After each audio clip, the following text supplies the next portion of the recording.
মিডিয়াগুলো বিশেষ করে ৭১ টিভির কালকে একটা দেখলাম, একটা শিরোনাম দেখলাম। ছি! সাংবাদিকতা দেখেন, একটা ন্যাশনাল টেলিভিশন। ছি! এত কিছুর পরেও পদত্যাগ করলেন না। তোর মা, তোদের মা শেখ হাসিনা যে এই যে ১৫ বছর ছিল, কোনদিন এরকম একটা শিরোনাম করতে পারছিস? তোর বাপেরা চোর। তোর বাপ এই যে ফাহিম সিনহা চোর, এই যে পাপন চোর ছিল, তোর আকরাম খানও চোর ছিল। এর আগের গুলো যে চুরি করলে যে তোর সুজন বাপ চোর ছিল। চোরদের নিয়ে কোনদিন একটা এরকম শিরোনাম দিতে পারছিস? টাকা দিয়া যদি করা হয় তো তোর বাড়ির মহিলাদেরকে দিয়ে আয়। তোর দেশের ক্ষতি হবে না।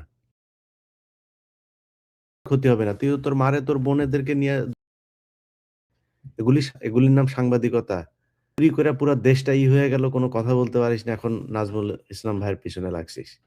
এই হলো তাদের ইয়ে। এখন এই সিন্ডিকেটটা, পুরো সিন্ডিকেটটা উনি একটা কথা বলেছেন। কেন বলেছেন? ক্রিকেট